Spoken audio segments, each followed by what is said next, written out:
ตื่นไม่ไหวตื่นไม่ไหวตื่นไม่ไหวตรงนี้มันน่านอนนอนก็ไม่อยากตื่นก็ไม่อยากตื่นตอนนี้ตอนนั้นตอนไหนมันนอนกันไหมจ๊ะจุ๊บจุ๊บเขาจะเชื่อมาละ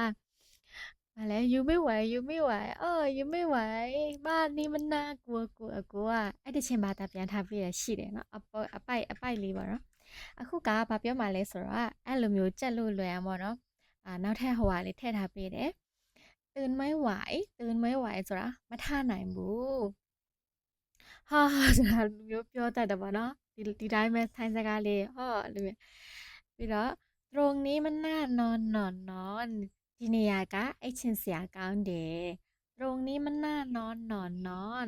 ตรงนี้มันน่านอนนอนမထချင်ဘူးကိုก็ไม่อยากตื่นก็ไม่อยากตื่นก็ไม่อยากตื่นအခုကကြတော့ตอนนี้ตอนนี้ตอนนี้ဘယ်ချိန်လဲကကြတော့ตอนไหนตอนไหนตอนไหนအဲ့ချိန်မှာထမှာကြတော့ตื่นตอนนั้นตื่นตอนนั้นตื่นตอนนั้นและไอ้มะลาโหมานอนกันไหมจ๊ะ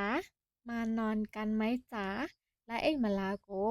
มานอนกันไหมจ๊ะจุ๊บဆိုจุ๊บဘယ်လိုတိုင်းသိပါဘောနော်จุ๊บအဲ့လိုမျိုးဘိုင်ဘိုင်จุ๊บအဲ့လိုပြောတဲ့ဟာပေါ့နော်နောက်တစ်ခါပြန်ဆိုပြမယ်ตื่นไม่ไหวตื่นไม่ไหวตื่นไม่ไหวตรงนี้มันน่านอนนอนก็ไม่อยากตื่นก็ไม่อยากตื่นตอนนี้ตอนไหนตอนนั้นมันนอนกันไหมจ๊ะจุ๊บအဲ့လိုမျိုးလိုက်ဆိုရင်လည်းအတိတ်ပဲလိုက်မှတ်လို့ရတယ်နော်โอเคဒီလိုမျိုးလေးကြိုက်လို့ရှရင်လဲလိုက်အရှယ်လေးလုပ်ပေးပါဦးရှင်ဘိုင်ဘိုင်